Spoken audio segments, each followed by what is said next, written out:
Good morning to you all. It's Thursday the 9th of October and this is your news today. Coming up, US police charge a man over the deadly Los Angeles wildfires. Plus, Madeleine McCann's parents take the stand at the trial of a woman accused of stalking them.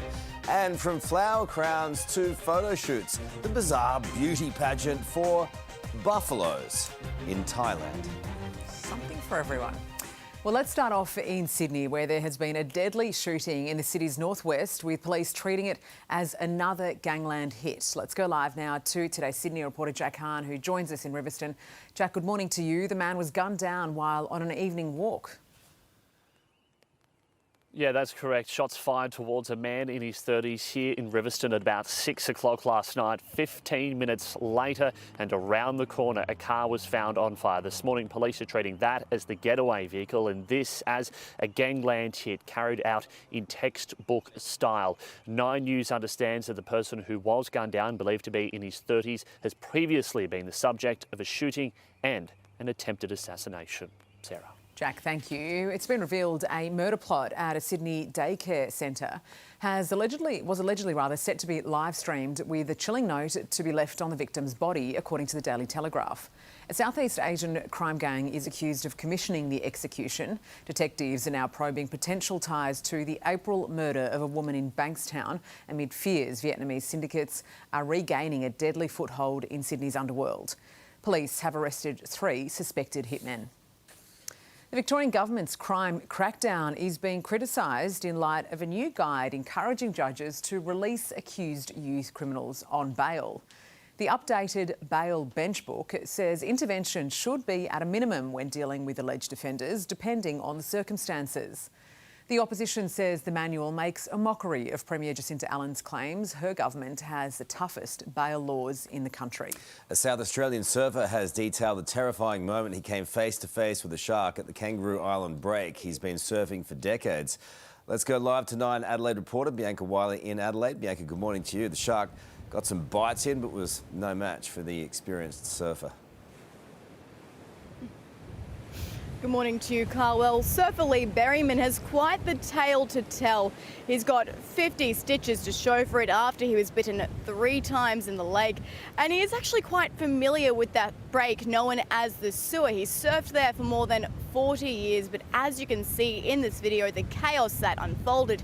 And Lee said he had to actually punch the shark out of the way. I looked behind me and there he was, head out of the water, looking right at me, and that's when I just yelled and I started punching him.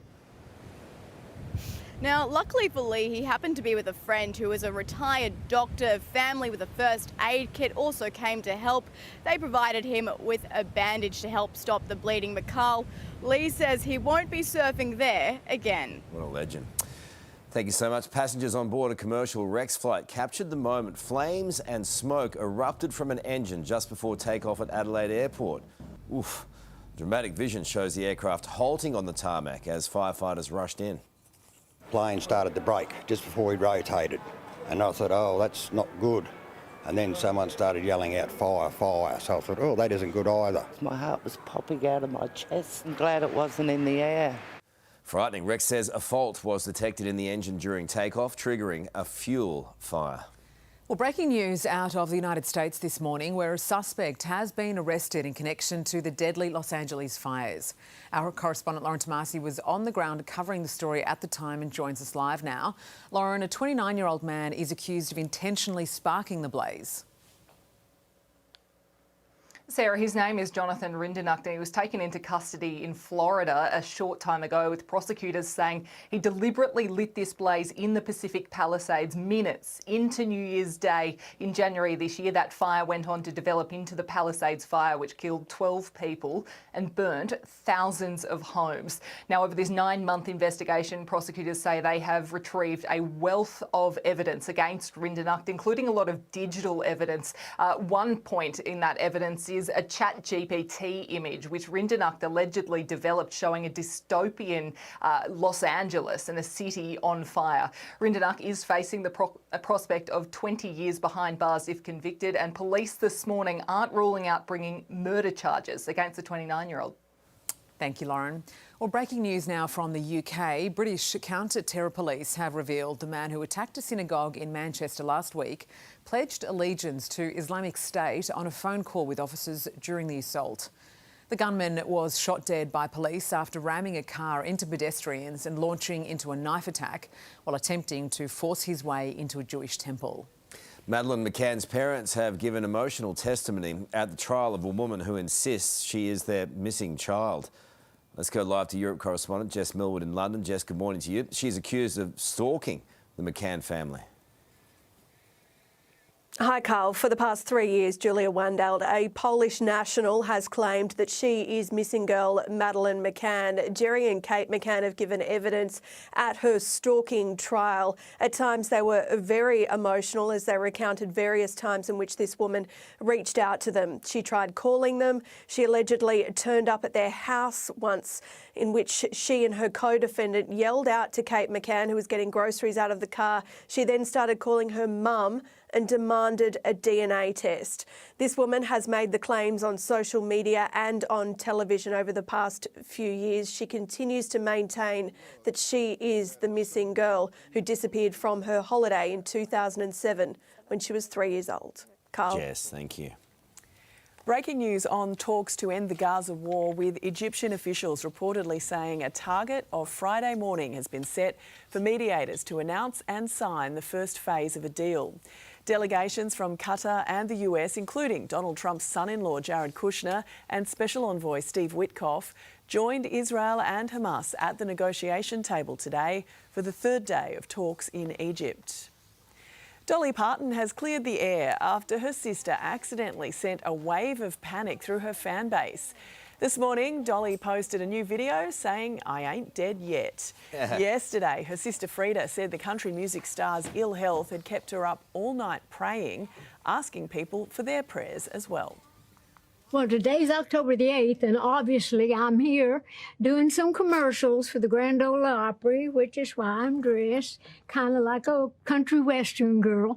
But before I got started, I wanted to say, I know lately everybody thinks that I am sicker than I am. Do I look sick to you? No, you don't, Dolly. Dolly said she is having a few treatments here and there, but she clarified it's nothing major. She did, though, have to cancel an appearance at her theme park, Dollywood, a few weeks ago due to kidney stones. Cristiano Ronaldo has become the first billionaire in football, according to a new report by Bloomberg. The boost in his bank account came earlier this year when he signed a new contract with the Saudi Pro League team Al Nassr, bringing in $200 million every year. Lucky him, hey? Nice if you can get it. That's how he gets those eyebrows done. They're very manicured. Well, they love a beef musselman, don't they? But what about this story? Water buffaloes in Thailand are ditching the mud and striking a pose. Check them out.